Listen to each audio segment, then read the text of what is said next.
This is a complete reimagined version of what would happen if Lord Eddard Stark, instead of staying loyal to honor alone, chose political survival and military strength through an alliance with Renly Baratheon, changing the course of Westeros forever.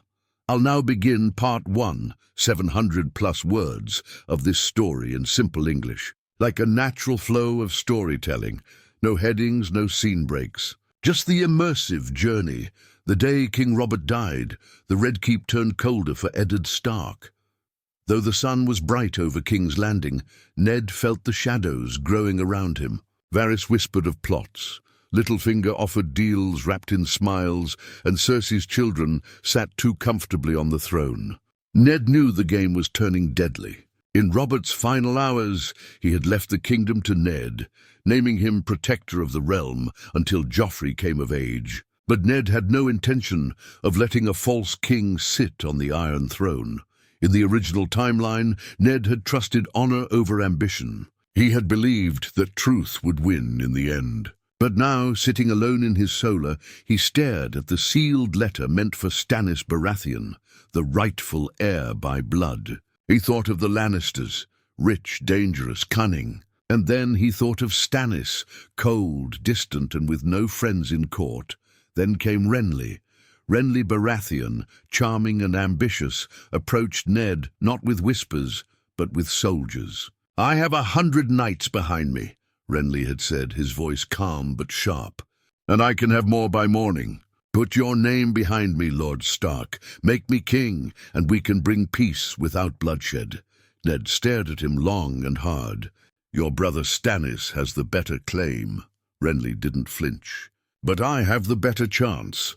Those words echoed in Ned's mind. Honor was good, but honor wouldn't keep his daughters safe. Honor wouldn't bring justice to Robert's death. And honor, if followed blindly, could lead to the grave. He remembered how Catelyn had urged him to be careful, how Varys had warned him that he was not safe, and how Littlefinger, sly as ever, offered him the city watch for a price. For once in his life, Ned Stark bent. Not in spirit, not in loyalty, but in strategy. He looked Renly in the eye and said, "If I do this, it will not be for power. It will be to stop the Lannisters." Renly smiled. "Then we want the same thing." That night, Ned did not send the letter to Stannis. Instead, he sent ravens to Riverrun, the Eyrie, and even to Dorne, speaking of the illegitimacy of Joffrey Baratheon and the danger of Queen Cersei's hold on the realm. And in secret, he wrote another raven, this one to Winterfell, telling Robb to prepare his bannermen. War was coming, but this time Ned would not be caught unarmed. Within 2 days, Renly gathered a small force of loyal knights and gold cloaks, men who had grown tired of the Lannisters' corruption. With Ned's blessing, he began moving to secure the city gates. Sir Barristan Selmy, though aging, pledged his sword to Ned, seeing truth in his cause. Even Lord Varys, cautious but realistic, whispered warnings to Cersei that things were not going as she planned. The Queen moved fast. She tried to get Joffrey crowned immediately. She demanded the city watch stand by her son. But Ned, now armed with Renly's strength and clearer vision, moved faster. On the morning of Robert's funeral, the hall was filled with whispers. Cersei stood beside Joffrey, expecting the crown to be placed on his head. But as the septon raised the crown, a loud voice echoed through the throne room. "Stop!" All eyes turned. It was Ned Stark, walking with calm but certainty, flanked by armored men bearing the Baratheon stag and the direwolf of Stark. Behind them, Renly stood, dressed like a king. "Looking every bit the part, I come with Robert's final will," Ned announced, holding the parchment. "And the truth of his children's birth." The throne room exploded with noise, accusations, gasps, swords half drawn. Cersei's face turned to ice. "You dare?" She hissed. "I dare what is right," Ned said. "Joffrey is not Robert's son. He has no claim to this throne." Chaos was about to begin, but this time the city watch was not bought by gold. They had been spoken to by Renly, paid by his allies, and promised a future not ruled by incestuous lies. The gold cloaks turned, not against Ned, but against the Lannisters. For once, King's Landing did not burn in surprise, but Westeros. Westeros was about to change forever. The silence in the throne room shattered like glass. Cersei's eyes darted from Ned to the gold cloaks now pointing spears at her guards. Jaime, standing near the dais, placed a hand on his sword. His jaw was tight, his knuckles white. But even he saw it. The tide had turned. Renly stepped forward, regal and composed, his green cloak billowing behind him. "Queen Regent," he said mockingly, "your time is over." Joffrey shouted, his voice cracking with rage. "I am the king! I am the king!" Ned looked at the boy, no, the product of lies and incest, and felt a strange pity. He had once thought mercy would be enough, but mercy had nearly gotten him and his daughters killed. "No, Joffrey," Ned said firmly. "You are not. And if you want to live, you'll come quietly." Cersei moved quickly, grabbing her son's arm and trying to flee through the side corridor. But she didn't make it far. The gold cloaks blocked her path. Sir Barristan, stepping forward with grace and sorrow, took her by the shoulder. "For your crimes against the crown, my lady, you are under arrest." "You fool!" she spat. "You'll all burn for this." "My father is not here," Renly interrupted, "and he won't march south while the Riverlands are burning and the north is rising. You're alone." The Lannisters were disarmed by sundown. Jaime was taken into custody, not without a fight, of course. He had drawn his sword and nearly reached Renly before Sir Loras Tyrell intercepted him. Their swords clashed like lightning, but Jaime had been outnumbered. Still, he didn't beg. He sneered all the way to the dungeons. Words spread like wildfire. Ned Stark and Renly Baratheon had seized King's Landing. Joffrey had been removed from the throne, and Queen Cersei imprisoned. The High Septon, reluctant but pressured, annulled Joffrey's claim. And as the sun set, Renly was crowned King of the Seven Kingdoms, with Ned Stark standing at his side, not as Hand, but as Lord Protector of the North and Chief Advisor. That night, the city was quieter than it had been in years. No screams, no riots, no Lannister men dragging people into alleys. Yet beneath the calm, something darker brewed. In the dungeons, Cersei paced like a caged lioness. She knew her father would come. She knew Tyrion would find a way to twist the game. And she knew, above all, that Ned Stark had just signed his death warrant, even if he didn't know it yet. Meanwhile, Renly basked in the glory. He was young, handsome, and suddenly the most powerful man in Westeros. He drank and laughed with lords who had once whispered behind his back. House Tyrell backed him fully now, with their vast armies and gold. Margaery Tyrell stood beside him, the perfect queen-to-be, her smile cold and calculating. But Ned did not celebrate. He stood in the godswood of the Red Keep that night, staring at the black pool of water beneath the weirwood. His heart was heavy. He had bent his honor, something he thought he'd never do. But for what? For peace, or for another kind of war? Maester Pycelle delivered him a raven that evening. It was from Robb. "Father, we ride south. The banners have been called. The North stands with you." That brought a moment of pride to Ned's tired face. Robb was growing into a man. But with that pride came fear. War wasn't over. It was just changing shape. Across the narrow sea, word reached Viserys Targaryen too. The dragon stirred in whispers. A new king sat the throne, and it wasn't his brother's blood. In the eyrie, Lysa Arryn fumed, furious that her sister's husband had gained such power. She began closing the veil further, refusing all ravens from King's Landing, and in the Westerlands. Tywin Lannister's silence was more terrifying than any battle cry. He had not responded to Renly's invitation to bend the knee. He had not acknowledged Joffrey's removal. He had done nothing. But nothing was exactly what Ned feared most. Days passed and the city adjusted. Renly ruled with charm and spectacle. He pardoned nobles who bent the knee and threw feasts that reached the small folk. But Ned, ever watchful, noticed the whispers in the dark corners. The gold cloaks could be bought again. The court was shifting into a nest of flatterers and snakes. And Renly, for all his popularity, began ignoring his advice more and more. When Ned raised concerns about Tywin gathering troops in Casterly Rock, Renly brushed it off. He'll come around. Everyone does eventually, but Ned had learned. Power didn't wait. Power didn't forgive. Power struck first, and so, while Renly ruled with a smile, Ned Stark began preparing for the next war, because he knew this peace was only the calm before the storm. Weeks passed, and the golden banners of House Baratheon flew proudly above the Red Keep, but beneath them, shadows grew longer. Renly enjoyed playing king. He strutted through the halls in rich silks, held lavish councils filled with laughter and music, and surrounded himself with loyal lords who drank his wine and nodded at every word he spoke. To the small folk he was generous and smiling. To the nobles he was charming and ambitious. But to Ned Stark, Renly was beginning to look like Robert, not the warrior Robert, but the careless king who drank too much and ruled too little. One morning, Ned received a raven from the Riverlands. Lannister forces have burned the villages near the Tumblestone. Lord Tywin marches with 20,000 men. The words sent a chill through Ned's bones. Tywin Lannister hadn't forgotten. He was not the sort to scream threats. He struck fast and without mercy.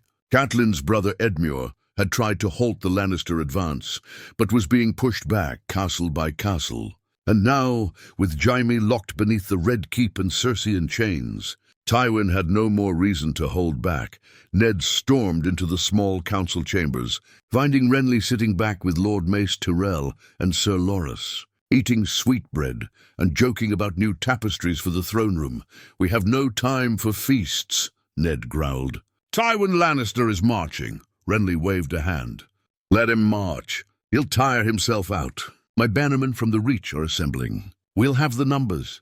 Numbers are not enough if you don't use them," Ned snapped. "He's not going to parley. He's going to punish us." Renly sat forward then, just slightly. "I am the king, Lord Stark, and I decide when to go to war." Ned met his eyes. "Then decide now, or lose the realm before you've even earned it." The tension thickened. Sir Loras narrowed his eyes at Ned, clearly displeased, but Renly finally nodded. "Very well. We ride in a fortnight. The Tyrell army is close. Once they arrive, we'll crush Tywin." But a fortnight was too long. Tywin didn't wait. By the time Renly's army moved, Lannister forces had taken several strongholds, including Harrenhal. The Riverlords cried for help. Edmure was wounded. Worse, there were rumors that Rose Bolton, one of Robb's key bannermen, had made a secret deal with the Lannisters. Ned couldn't confirm it, but the whispers felt too precise to ignore. In the north, Robb had reached Moat Cailin and was marching fast. He had grown into his father's son, proud, sharp, and honorable, but unlike Ned, he was willing to shed blood quickly. The northern army was large, but they were tired of waiting for action. They wanted to fight. Letters poured in from Robb daily. "Let me strike, father. Let me show them the North remembers." Ned paced the chambers of the Tower of the Hand, rereading Robb's words again and again. He wanted to protect his son, but war was now unavoidable. The Lannisters would not stop until the Iron Throne was theirs again, and Renly seemed more interested in wearing a crown than defending it. That night Ned met with Lord Davos Seaworth, the smuggler-turned-knight who had once served Stannis. Davos had come secretly to the capital with messages from Dragonstone. "Stannis is gathering ships," Davos said quietly. "He hasn't forgiven you, Lord Stark. He believes the throne is his by right, and your support of Renly was betrayal." "I never meant to betray the realm," Ned replied. "Only to protect it." Davos gave him a long look. "Then you best prepare, because Stannis won't stop. Not until one Baratheon stands, and the rest lie dead." Outside the city walls, the Reach army finally arrived, and the gates of King's Landing opened wide. Over 50,000 men marched through, banners of golden roses, green fields, and the proud stag of Renly. The people cheered, but Ned only saw the coming bloodshed. Soon after, ravens brought darker news, a letter from Casterly Rock sealed in red wax. "If my son is not returned, I will take 10 for everyone you've taken from me." It was signed simply Tywin Lannister. Ned stood in the war room that evening, staring at the map of Westeros, surrounded by lords who still thought this could be won with clever speeches and parades. But he knew better. This was no longer a battle for a crown. It was a storm of vengeance, pride, and broken oaths. And in the center of it stood men like Renly, too proud to step aside, and men like Tywin, too ruthless to ever stop. And so, as drums of war echoed beyond the gates, Ned Stark prepared for what would become the most brutal war Westeros had ever seen, a war he had tried to prevent, but one he would now have to survive. The drums of war beat louder than ever. Just outside the walls of King's Landing, tents stretched as far as the eye could see. The green and gold banners of House Tyrell fluttered proudly alongside the stag of Renly Baratheon. Inside the Red Keep, courtiers and lords clinked goblets and toasted their young king, celebrating as if the war was already won. But Ned Stark saw the truth. He saw it in the faces of the wounded coming in from the Riverlands. He saw it in the tense eyes of his raven messengers. And most of all, he saw it in Renly's growing arrogance. Renly had begun wearing his crown, even in private. He held long councils where he listened only to flattery. When Ned warned him again about Tywin Lannister's tactics, Renly smiled and said, "Let him come. He's old and slow. I have the reach, but Tywin wasn't slow. He was smart and brutal." Another raven arrived, its message soaked with blood. Tywin had taken Raventree Hall, slaughtering the Blackwoods after they refused to surrender. He was marching east now, pillaging every village that flew a Stark or Tully banner. His army was leaving scorched earth behind, moving like a beast with one purpose, vengeance. Still, Renly delayed. Ned couldn't take it anymore. He rode out one evening to meet Robb, who had encamped near the Trident with 20,000 Northerners. When Ned arrived, Robb embraced him like a soldier, not a boy. He wore armor now, not just furs. His eyes were harder. "I've waited long enough, father," Robb said. "Give me the word, and I'll ride to meet Tywin head-on." Ned stared at his son. The boy he left in Winterfell was gone. In his place stood a young wolf who was ready to kill. "You will ride," Ned said quietly, "but not alone. I'll speak to Renly. We will march together, north and south. Squeeze Tywin between us." But Renly had other plans. When Ned returned to King's Landing, he found the small council chamber filled with new faces.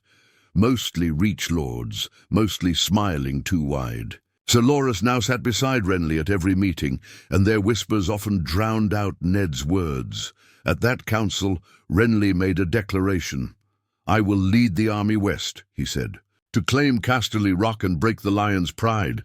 I do not need the north." Ned stood from his chair, anger boiling beneath his calm. "You need every sword. If we strike together, we crush him," Renly chuckled. "Your son is too eager, too young. The north will move when I say, and not before." It was a slap in the face. And Ned realized then, Renly didn't just want victory. He wanted all the credit. He wanted to ride into Lannisport first, take the glory, and leave the rest of Westeros chasing behind him. He had become blinded by power. That night, Ned met secretly with Sir Davos again. "Stannis will make his move soon," Davos said. "He has the fleet, and a red priestess who whispers of fire and destiny." Ned didn't care for prophecies. He cared for truth. And the truth was, the Baratheon brothers would never stand together. Not now. And between them, the realm would be torn apart. When Ned returned to his chambers, he found a sealed letter on his table. No sigil, no name, just a single sentence. "There is treachery in the Reach." He stared at the words, heart pounding. Was it a trick? A warning? Or something worse? The next day, he summoned Pater Baelish, not because he trusted him, but because Littlefinger always knew what others tried to hide. "I need eyes on the Tyrells," Ned said. "Every conversation, every move." Littlefinger smirked. "Now you're learning the game, Lord Stark." "I'm not playing," Ned replied coldly. "I'm surviving." 2 days later, everything broke. A raven arrived at dawn. Highgarden has declared independence. Lady Olenna and Mace Tyrell have crowned Margaery Queen of the Reach. Renly's face went white. His biggest allies had abandoned him, betrayed him. They had smiled in his face, while plotting behind his back. And now, with the Tyrell army divided and Tywin closing in, the self-crowned king sat in a castle full of enemies. And one very grim Stark. "You were warned," Ned said. Renly didn't respond. He simply stared at the Iron Throne and began to realize it might cost him everything, even his life. By the next sunrise, the mood in King's Landing had shifted from celebration to fear. Rumors swirled like wildfire through the streets, whispers that the Tyrells had betrayed their king, that Tywin Lannister's army was only days away, and that the city's food stores were already running low. The small folk had begun to panic. The same crowds that once cheered Renly's name now cursed him under their breath. Inside the Red Keep, the council was chaos. Lords shouted, demanding answers, demanding protection. Renly sat at the head of the table, his crown glinting in the candlelight, his face pale with disbelief. "They would not betray me," he muttered, as if saying it aloud could make it true. Mace Tyrell swore loyalty before the gods. Ned stood across from him, grim and calm. "Loyalty means little when the wind changes," he said. "They see a storm coming, and they're finding a place to hide." Sir Loras, his armor still polished but his eyes red with anger, slammed his fist onto the table. "They betrayed their king. I'll burn Highgarden myself if I must." "You'll do no such thing," Ned snapped. "Riding south now would leave King's Landing defenseless. Tywin's army is moving faster than any of us expected." Renly turned toward Ned, his voice cracking between pride and fear. "Then what would you have me do, Lord Stark? Sit here and wait for Tywin to knock down the gates?" Ned met his gaze. "I'd have you act like a king, not a child chasing glory. We fortify the city. We gather what food we can. We prepare for siege." Renly hesitated. For the first time since he'd worn the crown, he didn't look sure of himself. The weight of the realm, the burden he'd so desperately wanted, was crushing him.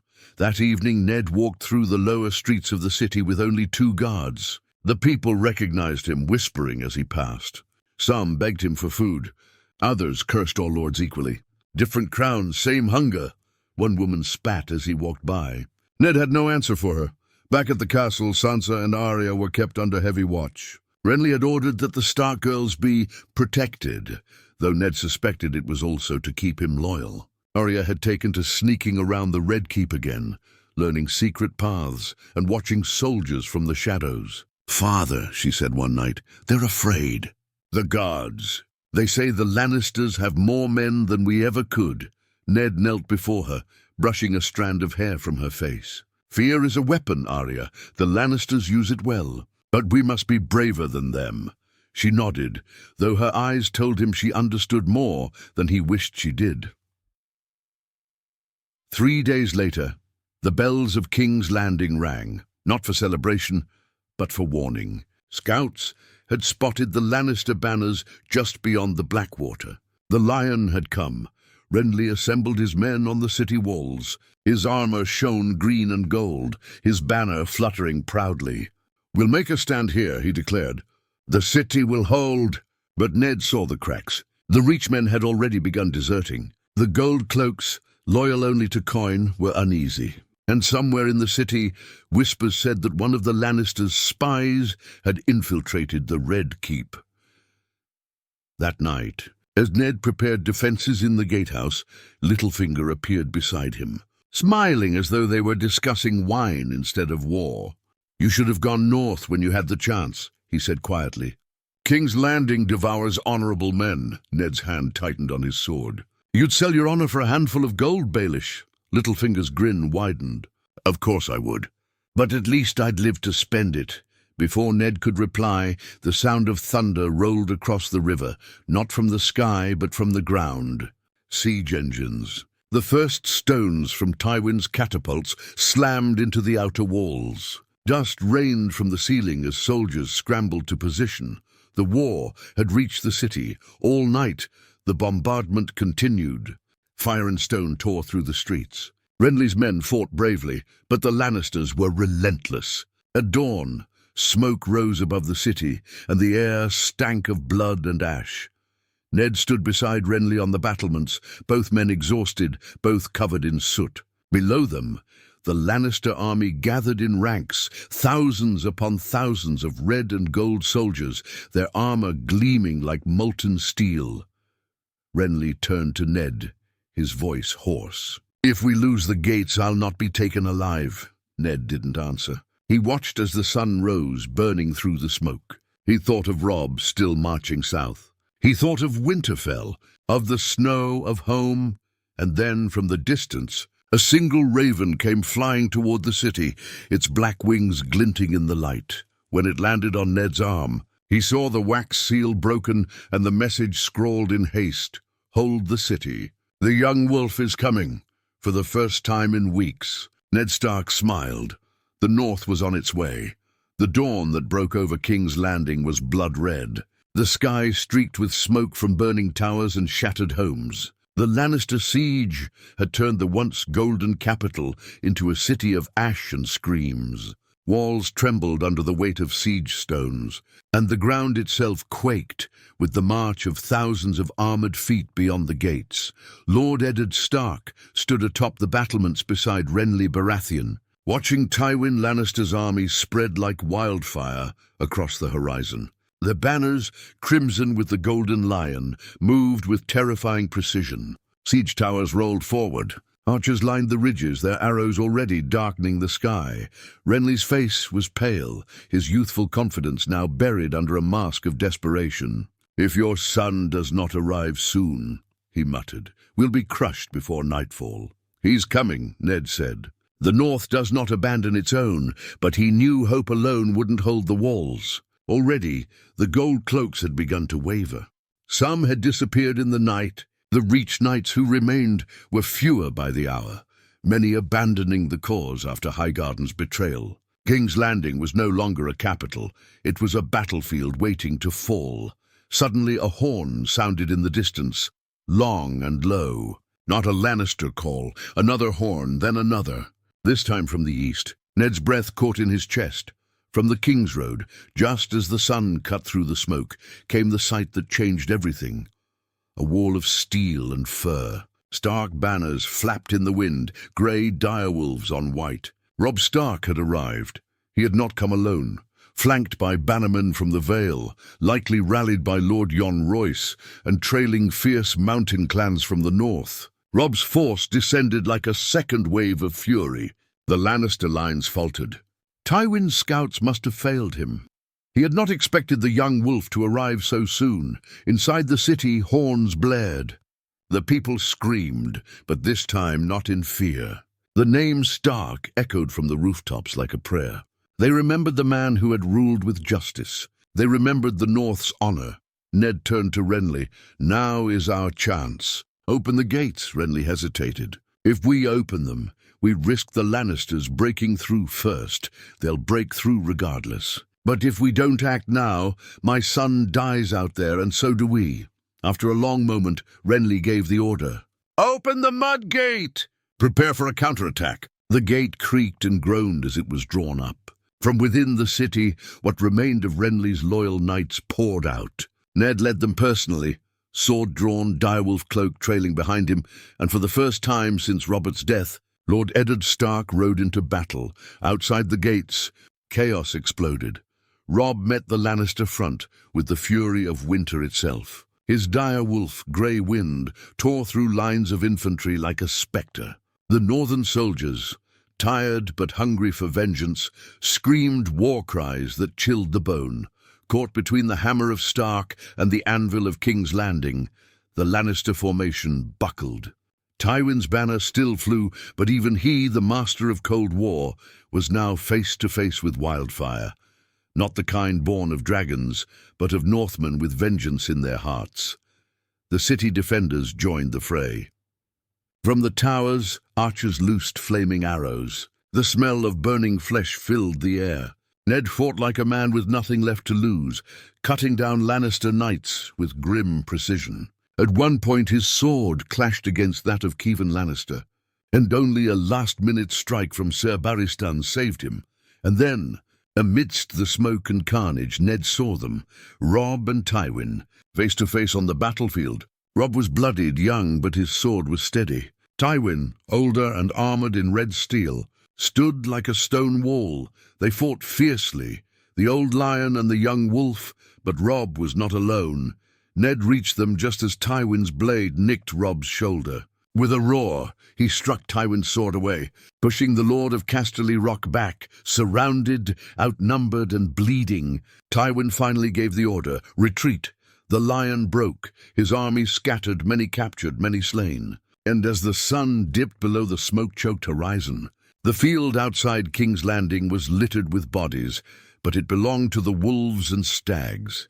Inside the city, bells rang again, not for a siege, but for victory. That night, in the throne room, Renly sat slumped in the Iron Throne, pale and shaken. He had won, but not by his strength, by the North's.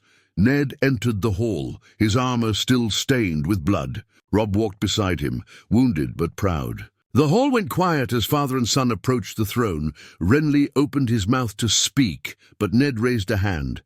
"This war isn't over," he said. "Not until every lion is dealt with and every false king buried."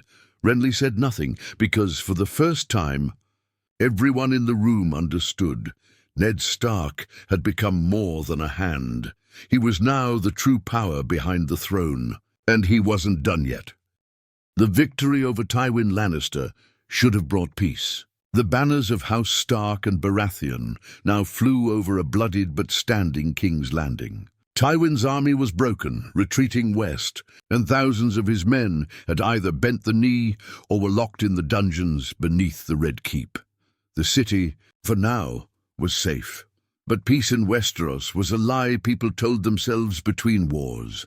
Inside the walls, another battle was beginning, colder, quieter, and deadlier. The moment the celebration faded, so did the smiles. Lords began whispering again in corners. The Reach nobles, who hadn't flared after the Tyrell betrayal, now whispered of Renly's weakness. The small folk praised Ned Stark's victory more than they did the crown. And Renly, once adored, now sat on the Iron Throne like a boy in his father's chair, unsure, overshadowed, and bitter.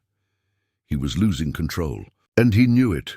In the aftermath of battle, Ned met privately with Robb in the Tower of the Hand. The room was quiet, except for the crackle of firewood. "You did well," Ned said, bandaging Robb's wounded arm himself. "You fought like a wolf." "I had to," Robb replied.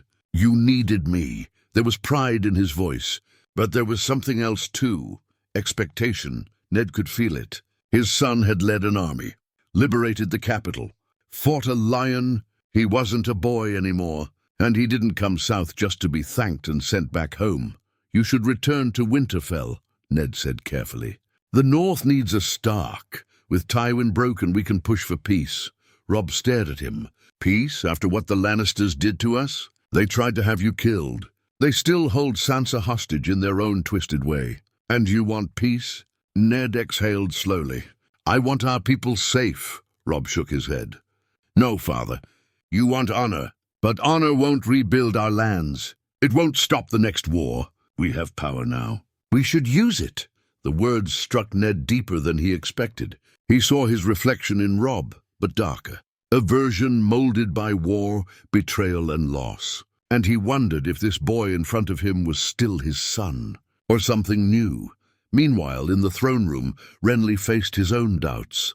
Zaloras grew colder by the day, his loyalty more to grief than to reason. The defeat of Tywin hadn't brought them closer, it had exposed the cracks. Renly's knights grumbled that they bled for a city that loved a northerner more than their king. Then came the Raven.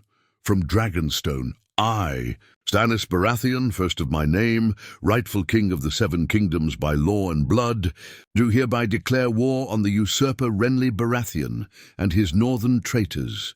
Attached was a map, and upon it a red mark where Stannis had already taken Storm's End, their family seat, no longer just a threat. Stannis had begun his march. Renly flew into rage. He tore the scroll in half, threw goblets across the room, and shouted at every lord who dared speak caution. "He dares to call me a usurper? I am the king. The people love me." But it was Ned who delivered the bitter truth. "Not any more." Renly turned to him, red-faced, trembling. "You think you could rule better than me, Stark?" "I think," Ned said calmly, "that the realm is bleeding and you're adding knives to the wound." That night, whispers of a quiet coup began. Some lords approached Ned directly. Quiet voices in darker halls. They spoke of replacing Renly, not with Robb, but with a council, or even with Ned himself as Lord Regent. But Ned refused. "I will not take a throne that does not belong to me." Still, the whispers didn't stop, and that's when the dagger came. It happened just before sunrise. A masked assassin slipped past 2 guards in the Tower of the Hand. He crept into Ned's room, with a blade dipped in widow's blood, silent and cruel. But Ned, a soldier at heart, was no easy target. The struggle was fierce. Blood spilled. Arya, woken by the noise from the next room, entered with a training sword and shouted until guards arrived. The assassin escaped through the window. But the message was clear. This was no Lannister plot. This was someone inside the city. When dawn came, Renly denied all knowledge. "Why would I try to kill you? You're the only thing keeping me in power." But Ned no longer believed in coincidences, nor in oaths spoken by kings wearing golden cloaks. He summoned Robb, sat him down, and said the words he once swore he never would. "If Renly falls, we take the throne. Not for power, but to stop this madness before it swallows the realm whole." Robb nodded. The young wolf returning to the war with a new fire in his heart. The game was no longer about Lannisters, or Baratheons, or even dragons across the sea. Now it was the Starks against the world, and this time they would not bend. Smoke drifted above King's Landing again, thin and grey against a pale morning sky. The city was quieter than it had been in years, not with peace, but with exhaustion. War, betrayal, and hunger had drained it hollow. The bells no longer rang for kings. They tolled only for the dead. Lord Eddard Stark stood at the window of the Tower of the Hand, watching the streets below. People moved like shadows, their eyes wary, their steps slow. They had seen too many banners rise and fall, too many promises broken. He knew the North was waiting for him to act, and so was Robb. He could no longer delay.